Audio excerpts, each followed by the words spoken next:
Not 2 years. That's 7 days or something. Yeah, yeah. Well, these estimations, not that you can always do that. You'll be.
Yeah.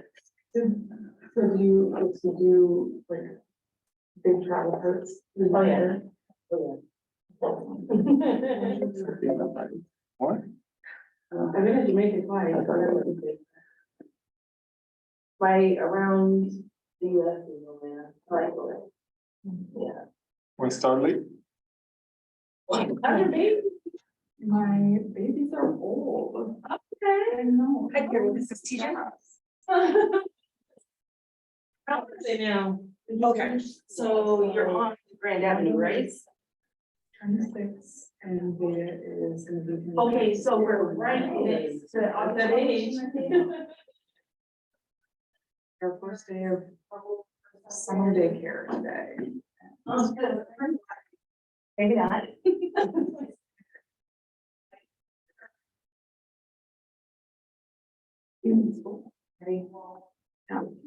Sounds cool. Okay. No, I think everybody, no. Didn't think it, yeah. I think I did either, I didn't. My sister's one and I. They're probably not done yet, but probably later. He was working today. That's great. So they're growing really fast and it's just bananas how it all happens. Days are long, years are short. It's not just like- Yes, that's right. Yeah. Yeah. You guys got any trips planned for this summer? I'm going to Colorado next weekend. Nice. Yeah, I'm excited. I have Grace Potter, one of my favorite artists, and she's playing at Red Rocks. Oh, Yeah, nice. and so like my bucket list concert. I wanna ride the train out there, that one that goes through the mountain. I would love to do that. My roommate in college in Colorado, I would drive her to the train station every break. Uh-huh. She did it overnight, it was like 12 hours maybe, Really? or maybe not quite that long. She started at like 5 and she was there by morning. But she was like, she always thought about those people and they talked about them. and Yeah. Something like that, and it was so interesting. I love that. I've never traveled by train before. It's really fun. It's also on my bucket list. We tried to get tickets for my in-laws who were going from Iowa to Washington State. For the ninth. It's basically just immigration status for all of them, so I mean, they're all just saying they're not in. I don't know why they're even asking that data from us, but yeah, that's the big thing I saw. Yeah. So you just like paste in the ID. I was gonna do it after this class, just take care of that. No. That's. No. Okay.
So. 5 minutes? We'll just get out of the car and start walking down the Just- street. It was 2 minutes. Hey folks, yeah, we're gonna start in 2 minutes.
Okay, so welcome everyone and thank you so much for joining the Story of event where we invite and highlight the stories of entrepreneurs and small business owners making their mark in Iowa.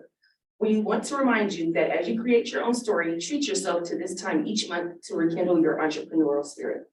My name is TJ Daniels and I am the director of the Women's Business Center, which is funded in part through a cooperative agreement with the Small Business Administration. Today's guest is Drew and Kara Kelso. Drew and Kara have lived in Des Moines Highland Park neighborhood since 2011. Seeing the need for a neighborhood hub, they dreamed of the Slow Down Coffee Co. Drew and Kara knew opening a coffee shop and advocating for a more accessible, walkable neighborhood would allow the conversation, community, and neighbors helping neighbors.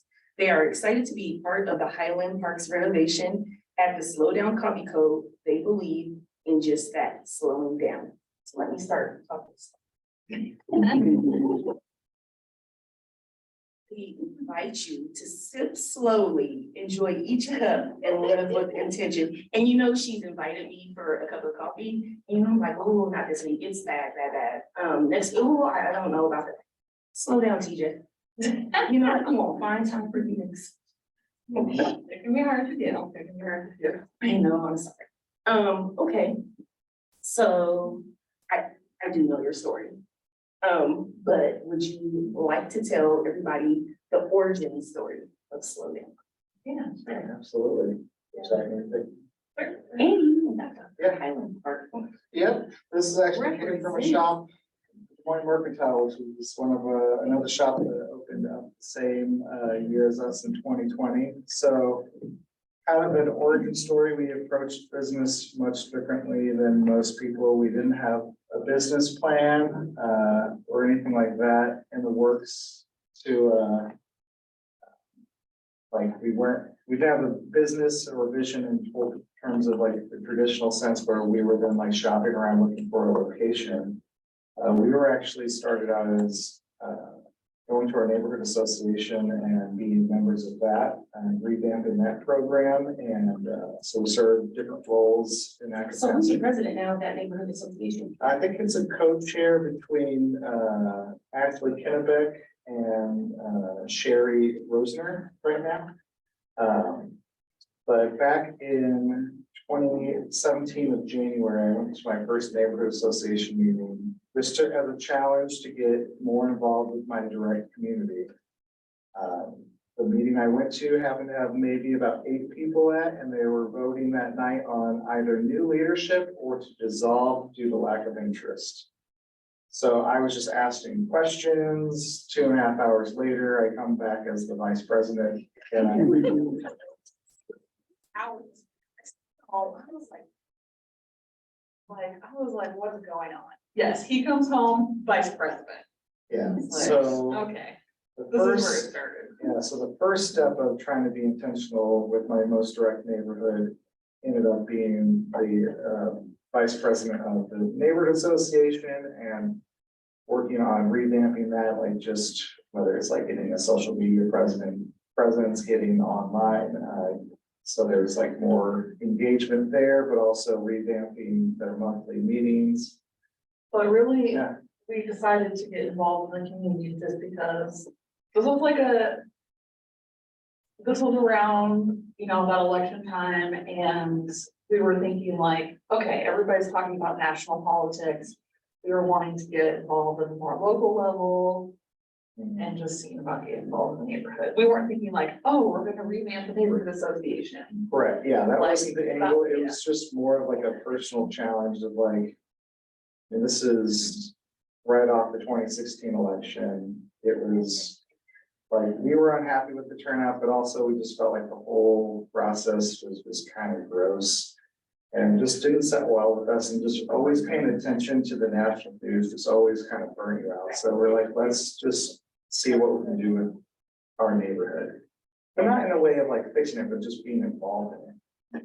Everything that we've done has just come from listening from there. So like while we were doing the neighborhood association, we kept hearing the need for a coffee shop and gym, which there's still not a gym. If anybody wants to open a If gym, anybody knows anybody or, there's nowhere on that side. But we happen to be, I happen to just be a coffee nerd and going to coffee shops like in my spare time is something I enjoy to do. But even that wasn't, I was trying to attract coffee shops there. If, like, I still didn't think of it as something we would do, but, through the process of getting to know the, so, I have to get into yeah, Kara has managed Friedrichs for a while and other coffee stuff, but, we just kind of learned more about, kind of the concept of placemaking in terms of community. Sometimes that's a new term for people, Say, or explain that. one of the concepts, so placemaking is about trying to create spaces that are comfortable for people to gather in. And one of a key driving kind of thought within that is the idea of third spaces. And what that references is that your first space is your home, your second space is your place of work. Sometimes those have things out of your control or influence. But the third is where you choose to put yourself with your peers. So those can look like coffee shops, libraries, barber shops, bars, all that kind of stuff. Church. And what I realized through doing leadership with the neighborhood association is that whenever I wanted to meet with like a business owner or a principal or a parent, whatever, we didn't have spaces to gather and to have this. I was meeting people outside of the neighborhood, or I'd meet them like at Chuck's, which Chuck's is great. And I'm not trying to throw a restaurant under the bus or anything, but sometimes the cost of a dinner can prohibit you from having that meeting just because of that threshold. So while the library is a perfect example of a third space, we still as a culture throw a stigma to it. So like a coffee shop has kind of been accepted as like a low cost, high frequency place that you can go to multiple times a week. But what you're actually also doing is crossing paths with people as well. So like if in that process of getting your fix, you smile at somebody or you run into a neighbor, those energies and stuff like that just creates this positive, like organic situation. So I was more talking this concept up and the idea of attracting more third spaces, and then Bill Wheeler, who has been kind of the heart and backbone of this resurgence, but also just caring for the neighborhood for the last 40 years. Was sitting in a meeting where I was talking this concept, and he said, I want to retire at the end of the year. Would you like to do something? Yeah, semi-retire at the end of the year. Would you like to do something with my space? Never thought this space right in the middle of Highland Park that we're in would ever be available. Bill seemed like somebody who would work till the day he died. There would always be a hardware store, and the fact that He's still working, let's be clear. yes, he's still working. He still has half his space, Yeah. because took over half of it. So it came more of a response to the community saying, hey, we have a space. What do you want to do with it? Then we dreamt up slow down. Yeah, I was like, oh my God, I guess we're doing this. Wow, that's crazy that, this week on We the Ones record place. Yeah. Is front page. Yep. So you were on that concept years ahead of Yeah. time. One of our pillars at the Iowa Center is networking. Mhm. So you were with, the neighborhood association talking, and just by being out in the community, all of this came about. Yeah. So that's amazing. Yeah. Interacting in the community that you want to be a part of, and all of a sudden the opportunity arose. Okay, so one of the questions that I get a lot is, when did you know it was time to stop the 9 to 5 and start the dream? Ooh. That was such a weird, tricky thing, and really kind of falls into our story too, but Yeah. We were kind of forced by a couple different things for both of us. yeah. I was working full-time at principal. I know, let me check my phone. Yeah, so I was working at principal in their new business department. Kara was working at the library at the time. and the school leading up to that as a reading for, member. But we were doing a demo starting January 2020, and we were getting, I had gotten everything cleared out where we were starting to get to the point where the plumbing and electrical would start, and then it would be, we had a time where maybe soon after that, maybe come May or so, we could do an opening. So I put in my, Naively, that's the timeline we thought. yes. Um, anybody who starts a business, you know. That's the question that's gonna be down here. Yeah, But you okay. can go ahead, no, you can go we'll ahead. just touch on that briefly. The timeline that you think is gonna happen. That will happen, that's just kind of a pipe dream. In the amounts of money. Yes. Yeah, we can get into that later, but, it's just. To the camera, Kara.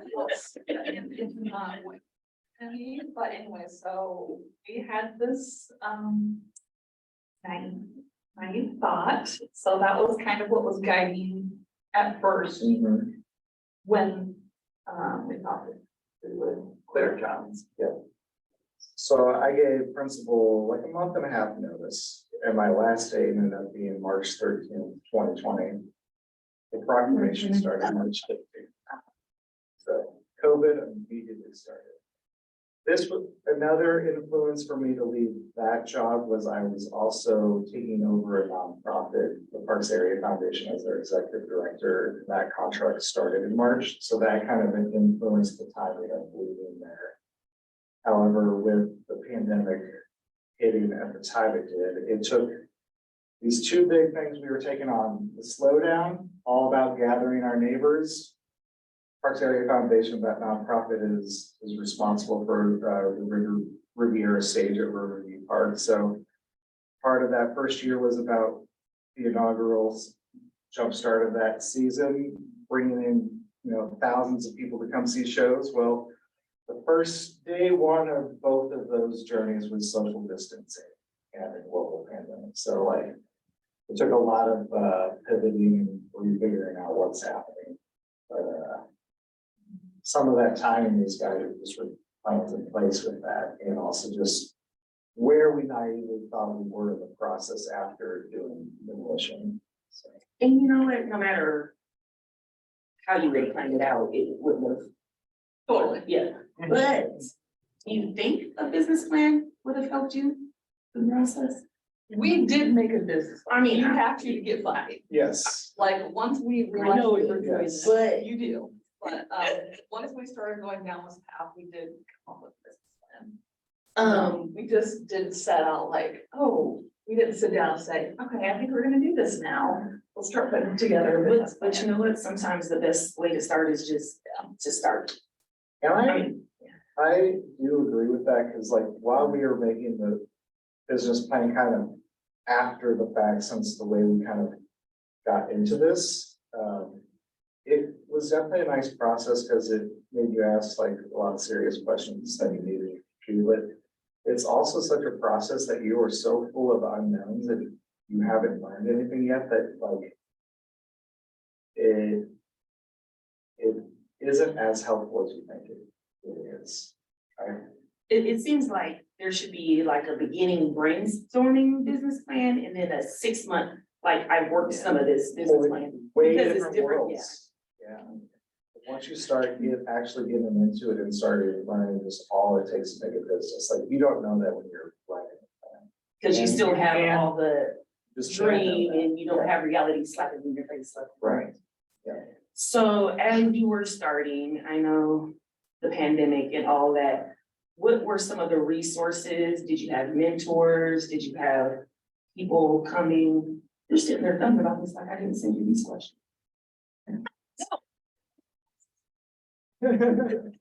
She's like, No, I'm just listening. Oh, we definitely met with other people, like, Andrea and Ryan, who had driver karate, we met with them, they totally answered different questions with us. Our roaster, they started about a year or two before you. Yes. right? Yeah. yeah, and, Rob, our roaster from Windmill. I mean, Windmill is great, they're great at guiding. That's one of the reasons we chose them. They're very locally involved. They were huge mentors for us. So anytime we talk to business owners, I do that all the time, through them too, like, it's super important to find people who can guide you, answer questions for you. Like just anything, even if it's a different kind of business or just something similar, just think it's super important to have someone you can like answer questions for you. And I reached out to and like had a few like meetings with like Larry James, who helped start Mars Oh, Marcy. Cafe in the university and like Drake neighborhood. And what that has meant to that neighborhood, and it was the closest thing in Des Moines that I thought was for like what we wanted to kind of make. So did you already know those people before, like Andrea? No. So you just reached out and they were like, I hey, knew Larry a little bit because we share a lot of interests like with walkability and just transportation within Des Moines. So we knew each other from other realms, but that was really nice. In general, we're pretty transparent people and don't really hoard information and are not afraid to ask questions. Yeah. Like, people can say no, that's fine.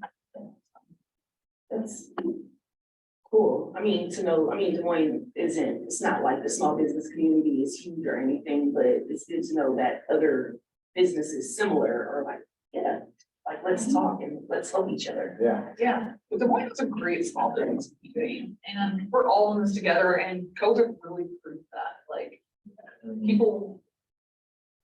What is a benefit that came out of COVID, like people do want to support local and,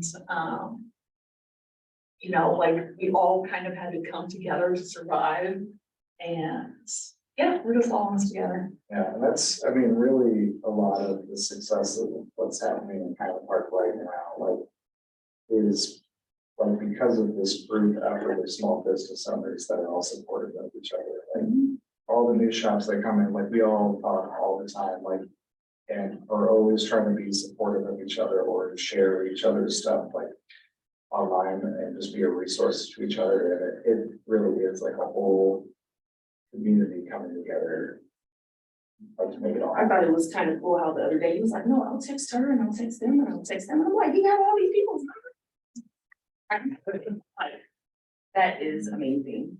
Okay, so now the challenges of opening a brick and mortar, unexpected expenses, like, let's get into that. Yeah, so just the funding. So, you know, I told you this, so through this, I decided to get my commercial real estate license because we love talking to other business owners. And she's official. Yes, I love to get our company's going official, but you know, leasing a space is super hard to get funding. I mean, it's just very different. Like a lender can't, like if you don't succeed, a lender can't go in and like pull your light fixtures and the things that you bought, your equipment, so they don't want to lend you money. So we had to just, especially because we had a shorter timeline, we had to cobble together financing, like some friends loaned us money, personal loans, get credit cards, all of this I don't suggest. I mean, like, if people are willing to loan you money and things, but like, obviously the credit card and things I do not suggest. But, so now we're trying to get, an SBA loan, which is really difficult. I think COVID kind of did enough around that process, but, you know, there are different avenues you can do. There's targeted loans for minorities, women. Like, if you actually take the time to do your financial planning in the beginning, I think that's super helpful. We didn't. But even if you did, it would have. It's still challenging. Yeah. It's still super, like, that is something that's really hard. Especially because there are the unexpected costs that come up that are like surprise, like you're Buying masks, staying down, is the buying sanitizer. Hand sanitizer by the gallon. if you're not going into a brand new space, if you're renovating space or, you know, there's just things that pop up in the building that you don't know about. So how much more extra money would you say that you ended up needing than what you kind of estimated or thought? How much is your spending? I can't remember beginning numbers, but I would probably say like another. It was like 100 grand, like that. Very many things, like, I would, yeah. Like in terms of being off, that would probably be. More doable. I would say, Things- I would say less than that, but like to make it really well, sure. But we did So what's everything, the number you would say? like probably 25. But like we did everything like on a shoestring, like, you know, we used somebody from my high school who had a coffee business. He sold us an espresso machine for what, $1,500, our roaster rehabbed it for us. Normally, new, these are like $16,000. Like we bought a new one for 60. Like, Just the espresso machine, but that was still, that's how expensive. honestly, that was kind of cheap, you know? Like, and that's still a struggle for us, because we're still paying off our finances from COVID. We did not get COVID money because we were brand new. That's because you wasn't even, We weren't old enough. so you didn't so- even.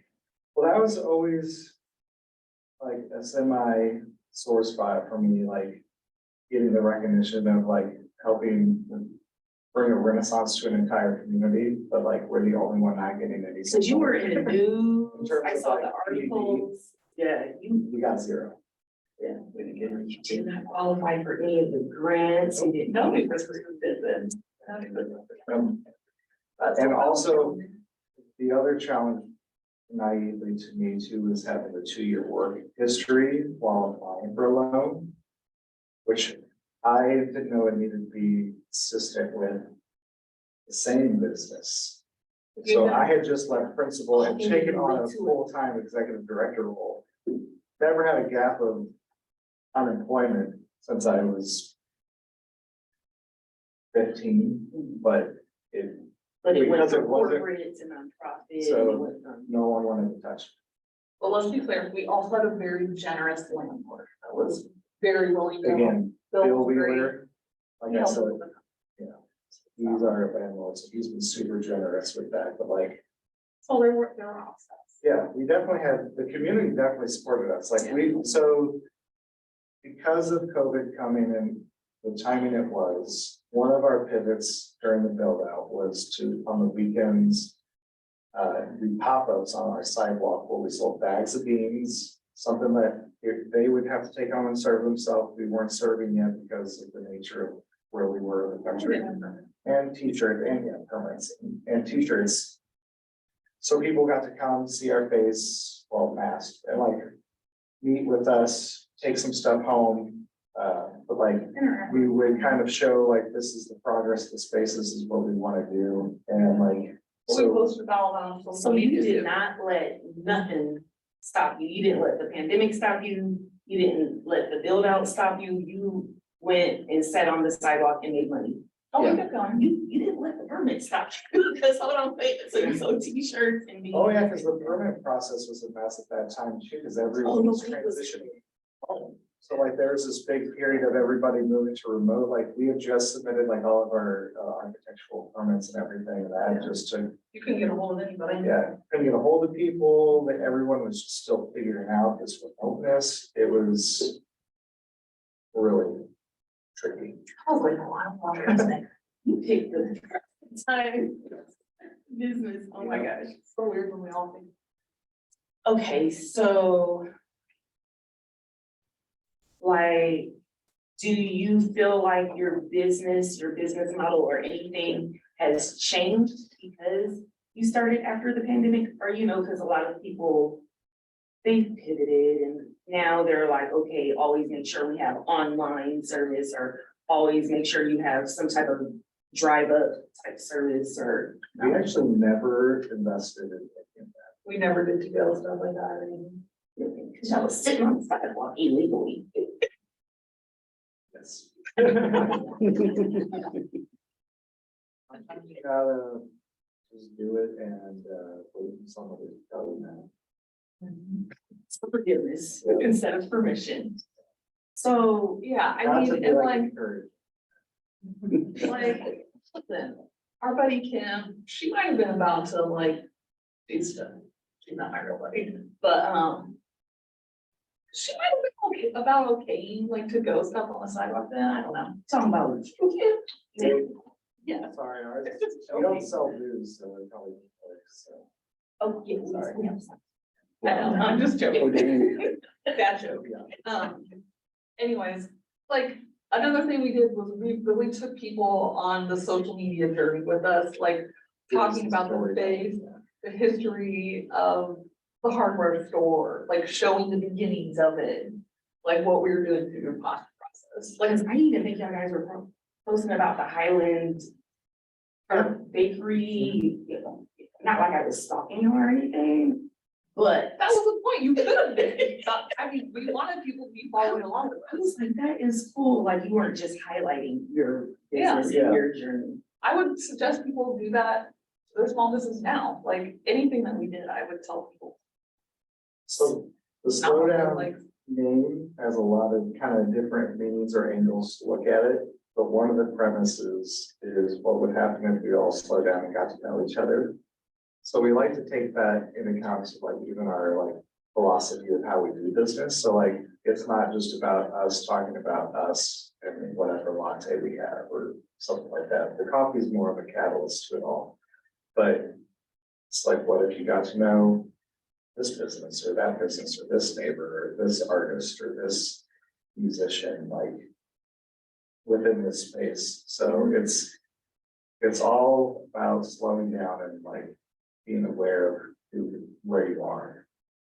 like one of the best parts of the shop is like seeing neighbors in our neighborhood who like lived a couple of blocks away from each other for like 30 years, just meeting each other. Oh, yeah, I mean, that has happened multiple times. all the time. So, I don't know, it's pretty great just seeing people interact. Anyways, so So being in the Highland Park area and seeing how the resurgence is coming about and so many more businesses are starting to come, Art Journal and other businesses coming to that area. How do you feel like the future, basically, of Highland Park? What are your thoughts and what are your feelings about it?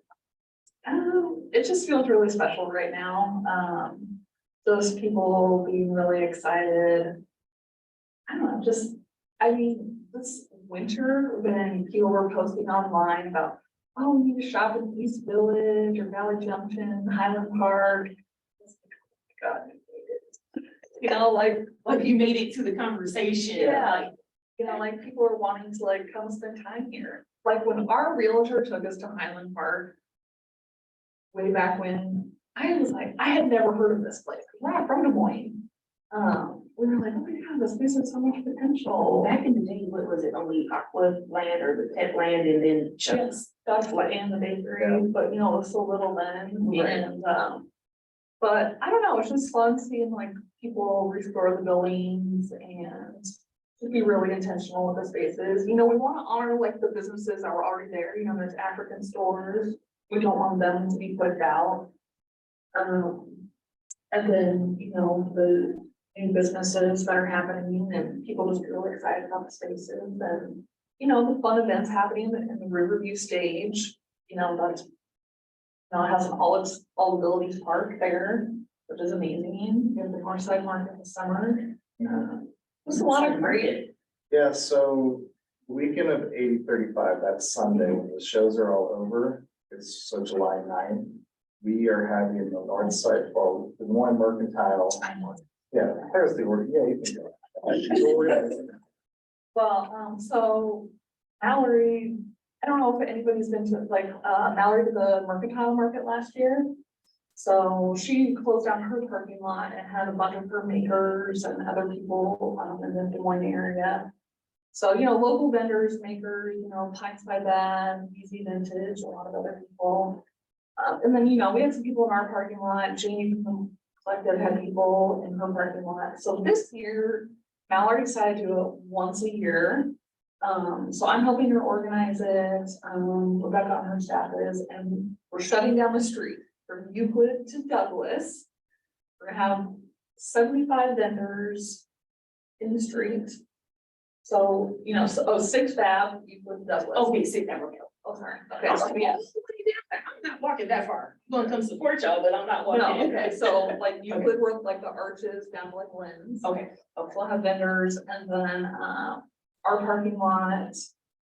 And her parking lot will have some like food trucks. Jamie will still have some food trucks down by her. So Investigation's helping sponsor it and provide, you know, we'll have like porta potties and stuff, so. Be a much bigger event, but we'll just be doing it once this year. It'll be 8 to 35 weekend, but you know, they don't have stuff on Sundays, so. right. Yeah, oh my gosh. So we're really excited, it's gonna be really fun.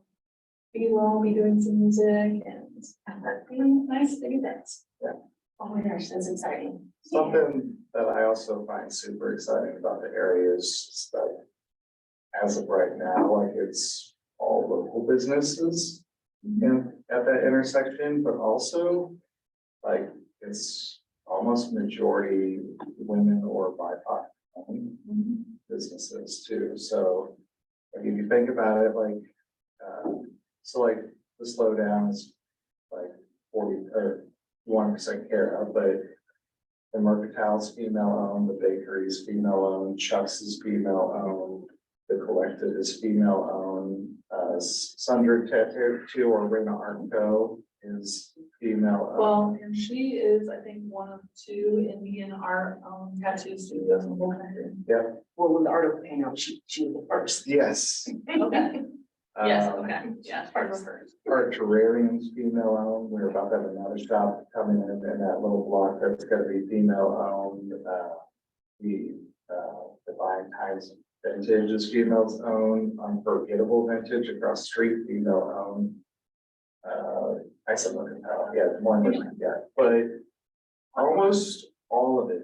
And then like the African shops, are either a husband-wife combo or like a Celebrity International is Nora, and like, so it's just across the board, it's like while property owners may still fit the common We can demographic, change that. that is a different conversation, but at least business-wise, it's a Killing it. pretty special spot.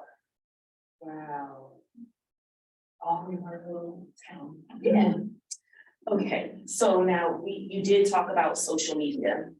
When coaching clients, 97% of the time is marketing. And of course, when we have the conversation about marketing, it almost automatically goes to social media. When starting slow down without even the business even there yet, and starting social media, because I always try to tell people you can start without necessarily having your business, like, how did that look? And what other sources of marketing do you do, or just have more conversation of that? Well, yeah, kind of we touched on it a little bit already. We started in the fall, like literally over a year before we opened. We just started telling the story of the space, the area, just about ourselves, the journey. As far as marketing now, we really only use it. We're still toying around with what works and what people want. It's changed so much. We do not do TikTok. People said we should. I would love to see you do one of those dances. No. Maybe. Maybe. But, I don't know.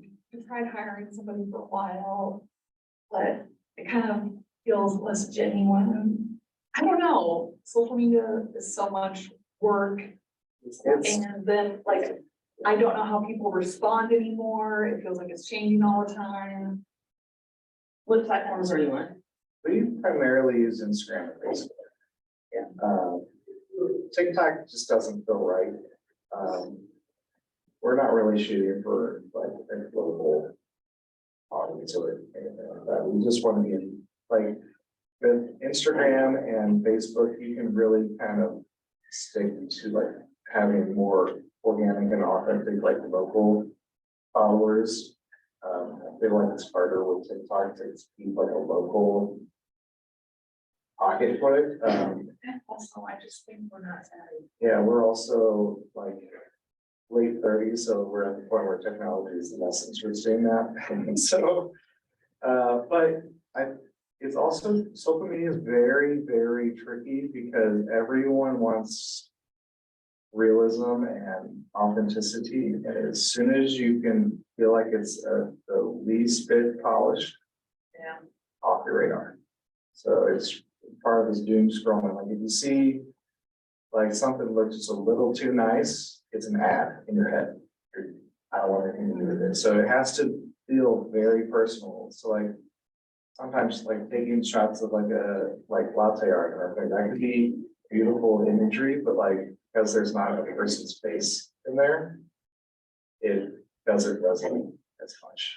Our So most, be more human. yeah, our most, interactive post is the most personal. And if you see, look around at your local businesses, their most interactive posts are the same. They're talking about themselves or some personal story or.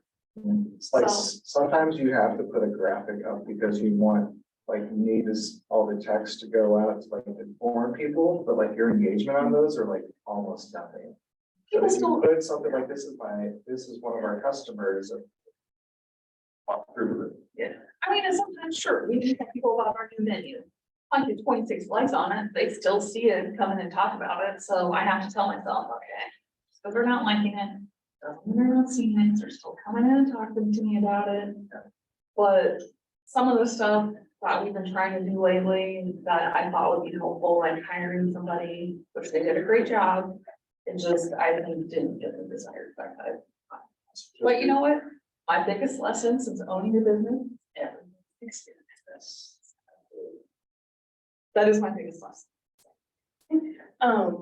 Okay, so you talked about hiring a person to try to do social media. So at a certain point, you have to understand, like, I'm good at making coffee and running the shop. This is what I'm good at. I need to hire out for certain things. What are some of the things that you learned quickly that you needed to hire out? And then what are some of the things that you're like, you know what, let me do this. I'll just go ahead and try to Accounting, immediately, like, not immediately, well, we did hire somebody immediately. But like big things like that, if you're not good at it, yes. That's really, it. you kept, so you still do your own social media stuff.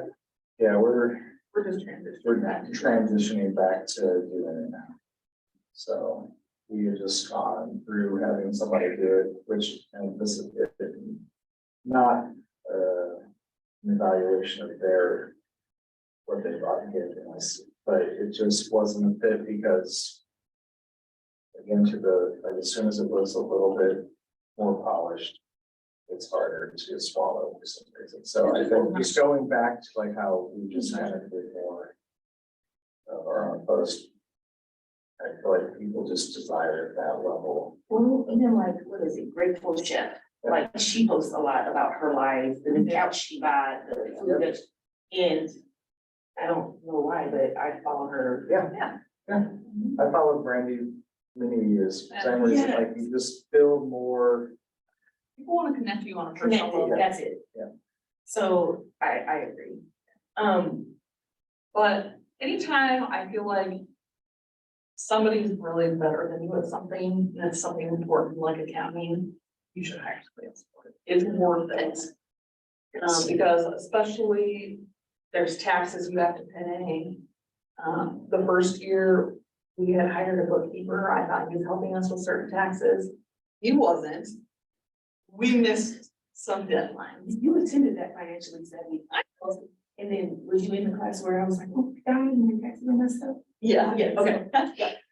So yeah, um, I was teaching the class, and while I was teaching the class, I found out that my taxes Yeah. were messed up, and so all the students got to hear me, go through that, but, Yeah, you know, I do agree, like, you need to know the basics. Yeah.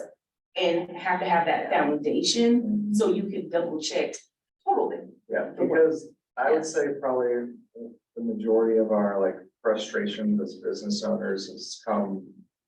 Part of us being naive or over trusting, like that higher help and thinking that what is done is being done correctly. And then because we approach this the way we did as a community, kind of getting swept into it, we didn't necessarily come at it with this business mindset. So like knowing whether our accountant was doing or our bookkeeper was doing things right or wrong was such a hard thing for us to grapple with, and then to learn like, oh, that they actually weren't, and then like try to backtrack and fix those things, like that is some tricky parts, and like you don't know until you're kind of past it. So, It's all learning. so, And that's the perfect mindset to have, because you don't know until you know, or you know what I'm saying? So I know I've heard Emily with Chuck's, I've heard Blanca from Elko, and everybody, Paint Gut, everybody's talking about employees and the issues of hiring and keeping staffed. Like, have you had those problems? Yes. Yes. No one's immune. How have you worked through that, and how are you keeping your staff and keeping them happy and? It's been a struggle. Yeah, I am on a board for Grandview, Business Advisory Council, and yes, everybody in every sector is talking about this. It doesn't matter if you're retail, small business, it's happening everywhere. And I did a panel with Business Record and Cuckoo from Mars talking about this, so he said, no, they try to be really transparent. We do try to be really transparent with our employees too, and try to be a really good place to work. We are not perfect. We're still learning, but you know, we've had bad bosses in the past. So we try, I feel like we try to really overcompensate. You don't want to be their friend. So I'm trying to now bring that back in. But some other small business owners suggested to me this spring, I can't take credit for this, is doing working interviews. And that is where, you know, you do a phone interview first, and then you have them come in to do a working interview after that. You pay them for it. You guys can both, you know, it's good for both sides to see whether it's a good fit. So, and you know, somebody I had interviewed, I probably would have hired based on the phone interview. But then they came in and there were lots of things that did not work out based on that. And it was like the best $30 I've ever spent, because it saved us a headache forward, and we found some other really great people based on our next couple of interviews. So, and it saved us many headaches moving forward. Thinking outside of the box. Yeah, so, and this was, you know, based on talking to other business owners who had done this. And you know, another business owner who did this, the lady decided it wasn't a good fit for her. She's like, I cannot keep my feet this long. Like, I don't want to do this. So she paid her and she went on her way. So, and then the transparency you feel is how you're retaining your employees? Well, I think we're just kind of transparent a little bit about just How do you feel like you're keeping them there, once you get them there? and we're also, I think it, because we're also involved in the business, like workshops too and stuff like that, I think like people kind of feel like camaraderie and that as a team, so they feel more connected, but just kind of about the goings on, what it takes to run a business and what we're, you know, we try to do weekly check-ins with everybody. So, you know, we have goals. How did things go last week? What are your goals for this week? We both sign in. So it's like we work on that with our business folks to kind of figure that out. So, you know, they know kind of know what's going on with us too. And then that way, you know, like with our shop lead and everybody else, Everybody feels like knowledgeable about what's going on in the business and feeling heard. yeah, and giving opportunity for like, for space for people to say something if they need to say something. And so like, if you're not checking in your people or have some sort of system for that, are people walking around harboring certain thoughts all the time? never had a way to express it. Like, so, We didn't start doing this in the last couple of months. yeah, so like doing these like monthly check-ins, or weekly check-ins, so like we. Probably one of them only monthly though, Oh, yeah, I mean, they don't have to be long. Like, they could be real quick, like sometimes it could be an hour, sometimes it could be 5 minutes. With like the shop lead and stuff, there's a lot more to talk about. Yeah, so it just depends on the level of kind of the it is.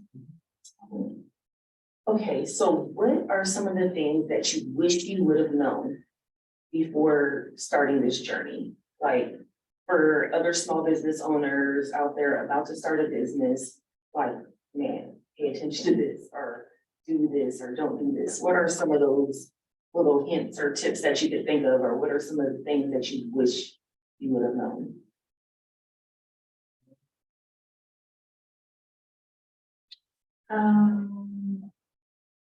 Like really take care of your finances. Yeah, I just really wish we were better at that. Yeah, pretty much all things financial. Make sure you like spend time and like really dive into that, because there's so many different ways that it's like affecting. It's not just like getting your business done up front, but just So like keeping track of your monthly expenses all and of it. the Yeah. income and following the trends and KPIs and like all of that. Yeah, there's just, it's such a Budgeting. huge Savings. piece of it, but And is Like, it personal finances and business finances, or? Sure. yeah, Well, You're like, sure, anything. I need help with both. yeah. but- Like I do, and I have ADHD, did not know that till last fall, but like, I've just really struggled with that always, just to be transparent, like. I need help, so like, we're trying, we got a new accountant, we're working on budgeting and other stuff this year, and. It's just been a really struggle, it's been a struggle for us. We're really working to get better at it. And like. Like really believing in the evolution of your business rather than trying to meet the final image up front. So like. Allowing space for things to grow and evolve and get to your goals rather than. We're gonna open up and slow down, it's gonna be all of these things at this point. And like, So being flexible and Yeah. going with the flow and just, Yeah. It's like, you kind of asked a that little bit experiment earlier, but mentality. yeah, the experiment mentality, like you kind of have like the goal that you're working towards. And just be okay that you're always gonna be kind of working towards it, but like, we want this slowdown to be open morning, afternoon, and evening to be a safe space for the community. Well, we tried the evening hours for a while, and it's just not sustainable really for that neighborhood at this time. As it continues to grow and we get more like restaurants out there that will like keep people around longer, sure. But like, we just retracted some hours, close at 5 now because that evening wasn't like working you for. tried it, But like, we still desire to be Like, that, people really appreciate it, and but we like, appreciate it. it's not, Yeah, we just have to be okay that, okay, we're just not there yet. Still build towards it. you can't meet everybody. Yeah. Even if they want it. The other thing is really having good boundaries to take care of yourself. Like days off. Regularly. Through. Yeah, well, with that, we were open 7 days a week. 4 of those days, we were open from 7 AM to 9 PM. So we were doing a weekly open mic night every Thursday. Yeah. And we were just doing a lot of stuff because we wanted, like, because we weren't listening to like, we were trying to be that end goal earlier than it evolved to be. And I think people really enjoyed it, but we were all so tired behind the scenes. So like now we close at 5. We have Mondays off regularly, and sales wise hasn't like diminished. So like our community still supports us and values what we're, the moves that we're making. It but we don't have to be the everything all the time. So trying to be okay with that and like stretch your goals out and let them have space to breathe and evolve is important. See, keeping track of your financials probably told you that I should only be open, like I don't have to be open till 9 to make more money. Correct. I could. Whoa, 17, that's impressive that you can do that. Look, you're like, yeah, I did it, I'm over So it. now having like Mondays off, That's, like is huge. See, I had to force him to take the Mondays off and he had to convince me to go to 5. So, wow, so that's part of that partnership that some people don't have, where working together, you know, could be a challenge. Do you have challenges working together? Like, yes, yes, Give me one good story. Nah, but we're also in therapy. Okay, right. No. Yes. But that's part of the reason why I'm like looking forward to real estate. I've like really stepped out and doing a lot of the day-to-day stuff because working together is very challenging. I think it's just too much. Yeah. We work You know, it's like together, it's really hard. living together. We also, like our one car family, like we, by choice, like, because like I like to work most of the days. But also like when you operate like within such a small bubble too, like we're just always around each other. You So live, it's you nice to work, have some variety and stuff. Just, yeah, that's anybody would say. So even with me kind of getting out of the day-to-day stuff, it's great. So, and I think it's just like really helped with stuff in shop. Does anybody have any questions? Yes, sir. So would you say like your quality of life is better after you started this journey than when you were working regular jobs before? Have it increased or changed in any way? Very, so. Yes and no. Yes, I would choose this path over where I was the principal 100 times out of 100. Like I am very happy to have this lifestyle.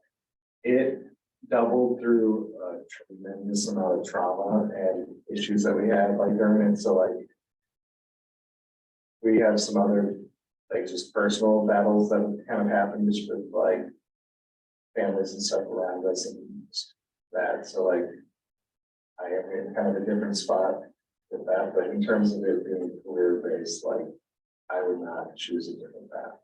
Even though we were slapped with COVID to begin with and all, like any hurdle, it happened. Do I Still miss choose it. regular health insurance? Yes. It would be really hard to go back. Is that the only thing you miss, health insurance? Yeah, probably. One of the biggest. That's probably the biggest. And But no, it would be really hard to go back to, like, you know, Oh, yeah, I could do it. I mean, yeah, I have a lot less money, but there's like so much potential to do other things and I don't know, I did like, with my new brokerage I'm at, my team lead had me do like a personality test. One of my things that did come up is like I'm a serial entrepreneur, but I don't know, it's just so much fun. And I just love talking to people all the time and having flexibility and it just feels kind of like endless possibilities. Yeah, like, I don't know, I feel like because of the nature of what our spot is as like a community hub, like we get the pleasure of like chatting with people about dreams all the time. That's a lot of fun. Like, and because we've got to realize ours, like helping, like find ways to help them realize theirs is very cool. To have that, you know, in your life, so. And I was gonna say, okay, so with that, like, what's another thing that you just love about having Slow Down Coffee? I know community, I know, you know, placemaking. Yeah. For me, I think one of the cooler things is watching people respond, being exposed to other things. So we always have different art every month. So whether, or like music often, so it's like, I love reflecting back the talent that our community has, and then watching the community reflect on it, like right now, we just put up a new, our group art show is Pride theme, and we have about 14 different artists represented right now in there. All different types of media and art, and it's just so neat to see how a stranger can come in and walk through and like just like appreciate that in their own way and like make comments about it. And just kind of seeing that full circle of like all of the community is just all of that. I get a lot of joy out of that. And for me, I think it's just like building relationships, with, like so many different kinds of people. I don't know, it's just really special, like and like family all the time. Just meeting a variety of people passing through or the people you would not normally interact with. That would happen, you know, it could happen with any sort of business path. And just to be clear, I don't think having less money is forever, it's because we're in 30 years. So even if you decide to start some other sort of business. Okay, any other questions? All right, thank you everyone for coming out today to the story of Highland Park featuring Slow Down Coffee Co. Please check our website, theiowacenter.org, check out some of the other programming that we have. And with that, we'll end the session. Thank you so Thank you much so for much. having us. Appreciate it.